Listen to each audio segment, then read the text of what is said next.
والله تستاهل اصفق لك يا اربلوه، قدرت تنجح بشوط المدربين وتقلب المباراه راسا على عقب بعد ما كان الشوط الاول سيء.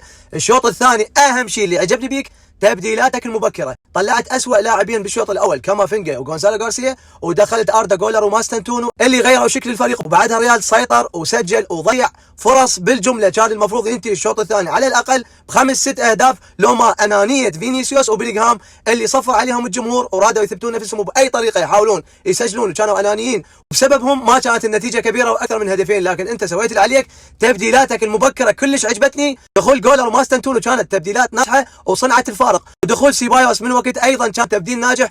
انا بالنسبه لي حاليا كلش يعجبني داني سيبايوس، لان سيبايوس بي من ريحه كروس، بي سيطره، بي كنترول، يطلع باص صحيح ويحافظ على الكره. كلش عاجبني حاليا سيبايوس، والمفروض ياخذ له مكان اساسي بريال مدريد. تبديلاتك كانت ناجحه مبكره وصنعت فارق بالشوط الثاني، وكانت لمستك موجوده بالشوط الثاني فقط. الشوط الاول كان الريال كل سيء وما عدا تسديد على المرمى، هذا هو المطلوب باول مباراه لك. سويت الخطوات الناجحه ونجحت بها بالشوط الثاني شوط المدربين، وهنيك وان شاء الله تستمر على هذا الاداء ونشوفك افضل. اما مبابي اللي راجع من اصابه بعد ما نزل جولر، شفنا مبابي ثاني صنع له وخلى الفرص اكثر لمبابي وحاول على تسجيل اكثر من هدف، لكن الحارس والحظ كانوا ضده. اما راؤول اسينسيو فاحنا جمهور الريال بعدنا مصرين ونقول انت خليفه راموس، اليوم سجلت هدف خرافي على طريقه الكابتن والاديب والعملاق والاسطوره سيرجيو راموس، ونتمنى لك التوفيق وان شاء الله تصير على خطى الاسطوره سيرجيو راموس وتكون اسطوره دفاعيه جديده بالريال. شكرا اربيلو، سويت اللي يريده الجمهور المدريدي باول مباراه لك. كانوا السيئين بالشوط الاول كامافينجا وغونزالو غارسيا، ما تراجعت قبل طلعتهم ونزلت الحلول وسويت اللي عليك، وبالنهايه طاحت برشلونه وهلا مدريد ولا شيء اخر. في مال الله.